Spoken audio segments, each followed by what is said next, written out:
I think Arsenal window are about to change a little bit in the last month of this transfer window. We know that Arsenal got Victor Gyökeres. We know that Arsenal got Zubamendi, Mosquera, Norgard, Kepa, and Madueke as well. But I still think that Arsenal are a little bit short of having the team that can actually now go and be toe-to-toe with Liverpool and actually be their fans to be excited. There is a lot of criticism about the left winger, about the midfield creativity and all the stuff. And that's why, as Fabrizio has reported, Arsenal are in for Eze. But Arsenal are not going to stop there. That is my opinion. I think there is going to be a twist in this tale of this transfer window for Arsenal. But before we talk about it, make sure, guys, to hit that like button. We are on the way to 39K, 40K with your help. The like button helps the channel, helps this video, goes to the next viewer. So hit that like button, subscribe to the channel, of course, if you are new, because listen, it helps the channel as well. And leave a comment underneath. Number one, the first question I'm going to ask you, do you think the window will end at Eze, or do you think there are twists and turns? There are the rumors about Trossard leaving, Fabio Vieira sale, of course, and that is why Arsenal might target someone else. There is the Eze bid that every Arsenal fan is waiting for. And I believe that Andrea Berta, as he was working on the Gyökeres deal, as he was working on the Zubamendi deal, he is working on something in the background. That's why it's quite a little bit. Now, Arsenal waited until the release clause has expired, and now they are trying to negotiate a lower fee. What Eze offers to Arsenal is something that I don't think they have in the team, which is that explosive attacking player that is different than Saka a little bit. He's dribbling, he's fantastic, his shooting is amazing, his thinking outside the box is what Arsenal need, in my opinion. And I'm looking at Eze and I'm like, what if Odegaard doesn't work this season in terms of creativity? Now you get Eze that can start in that 10 role, that can be creative behind Gyökeres, behind Saka, of course, and can feed the forward line, of course, a lot of chances, and he can actually shoot from outside the box as well. That is what Arsenal need, and that's why I think Eze is actually should be the main target now for Arsenal before a left winger, because no team, and I'm going to repeat this again, and I've said that on many shows, and if you watch my live shows, you know, no team that won the Premier League in the history is complete.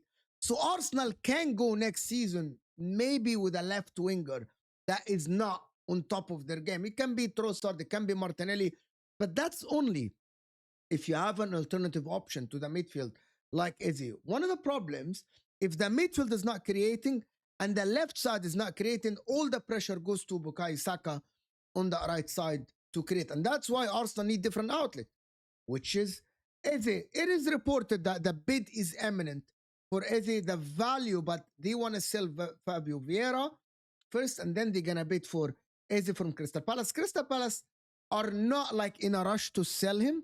He is so adamant to join Arsenal, as everyone knows that his dream is to play for Arsenal. I believe that he completes that midfield.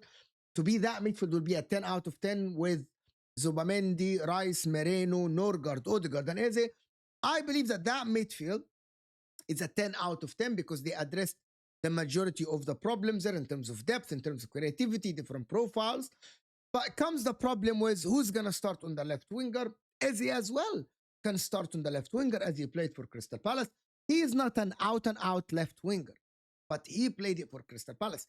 So I believe that he's better than both Martinelli and Trossard on that left winger if he needs to start and if Odegaard is performing well. I think that is why Arsenal are pursuing a player like Eze, because of the flexibility and the tactical, like he can play in multiple positions. He can play as an 8. If the Rice drops to the 6, he can play as a 10.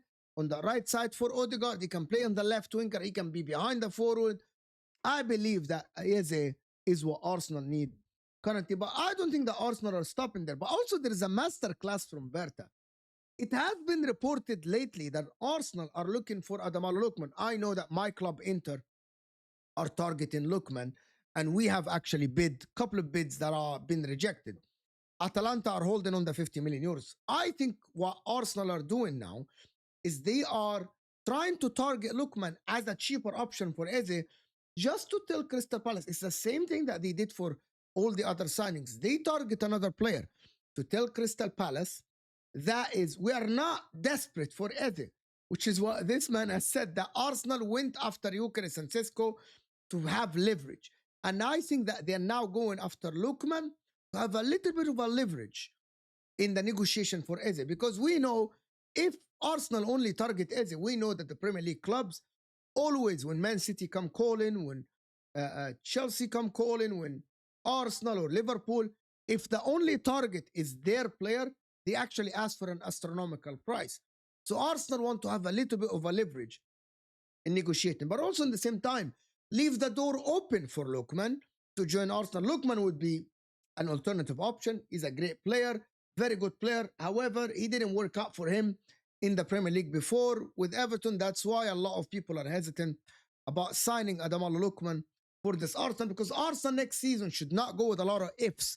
If this player work out, if that player work out, that is going to be the problem if Arsenal go with an if. Ademola Lookman is a great player, very good player, a Europa League winner with Atalanta, as we have seen it, scoring the hat-trick in the final is a thing that not a lot of people can do, but I prefer Eze for Arsenal because Eze can play in the midfield. Ademola Lookman is an out-and-out forward, can play on the left, can play as a striker. He is not a midfielder. He doesn't have a lot of defensive attributes to his game.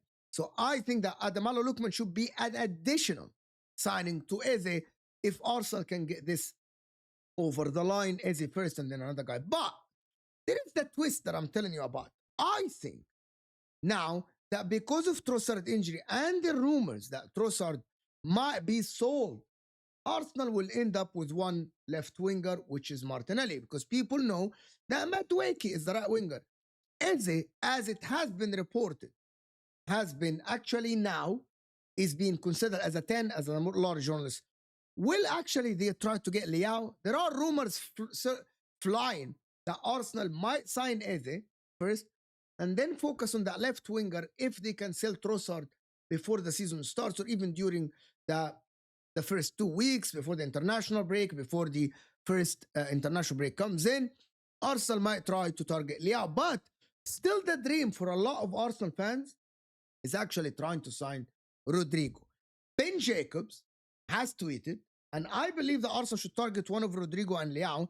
Ben Jacobs has tweeted that Spurs have not sent a formal bid, and Real Madrid have not received a formal bid. However, Real Madrid are prepared to sell Rodrigo. I know we're going to come to the Fabrizio Romano video that said that Rodrigo currently are not looking to leave and he doesn't think it's the time to leave Real Madrid. I am telling you that at the end, if a club comes in and be able to convince Rodrigo to leave, if it's Arsenal, if it's Liverpool now are focused on a centre-back and Alexander Isak. The door is wide open for Arsenal to go and try to sign, to at least try to convince Rodrigo. They can actually have the permit from Real Madrid to start talking to Rodrigo. I think Arsenal are waiting to sell the likes of Zinchenko, probably, or sorry, the likes of Trossard, maybe the likes of Reece Nelson, the likes of Fabio Vieira, and that will release a little bit of money for them to go and try to sign Rodrigo plus Eze. They need a left winger. I've watched the game. They need a left winger. It's not the end of the world if they don't sign one, but I think it gives them a lot of strength if they have an Eze to replace Odegaard or play left, and they have a Rodrigo on the left, or they have Leao. That is what Arsenal need. They need to go next season with the best team possible to give them a chance. Especially with Liverpool signing the likes of Isak, Wirtz, the likes of Ekitike. Liverpool are strengthening their team massively. So Arsenal need to do the same if we want to have a title race. That is, if people are care about the league. I'm not neutral, so I care about the league, and I want to have the best title race possible to have the best football that we can watch. And I believe that that is the case. I know that there is the video of Fabrizio Romano that is saying that momento sí, porque no hay negociación con that Rodrigo does not believe that it's the right time to come to leave Real Madrid. But he's not desperate to leave. The key word here is not desperate to leave. He's just waiting for the right project to come along. And maybe Arsenal can convince him it's the right project for him. They need a left winger to replace Trossard if he leaves. And I'm saying that Rodrigo might be the guy. There is the Leao. And I believe it. Let me know in the comment section if you think that Arsenal should go and try to sign a left winger on top of Eze. I know that you will say yes, but do you believe that Arsenal can do this? And when push comes to shove, would Arsenal sell Martinelli for the likes of Rodrigo? I believe they should. I believe the Arsenal should, in my opinion. So you let me know in the comment section what you guys think. There is the rumor about the Eze bid that is coming in. And there is the Rodrigo news that he might leave Real Madrid if the right project. The player has now met Xabi Alonso and did not hand in a transfer request. It's an open situation. Rodrigo being offered to several clubs in case he decides to exit. So there is a possibility that Rodrigo leaves. So I want to wait and see if Arsenal can do this and put themselves. And I'm going to change my tone a little bit about Arsenal if they do sign a left winger and Eze. And even if they sign Eze only, we're going to have to sit and say, probably Arsenal are putting themselves in a good place to try to win the league. But is it enough? That is the question that everyone is asking. You guys let me know in the comment section. Make sure if you guys are here, help the channel, like the video, subscribe, of course. If you are new, leave a comment underneath and turn on the notification bell to know when we go live. And I will see you guys in the next video. We're out here.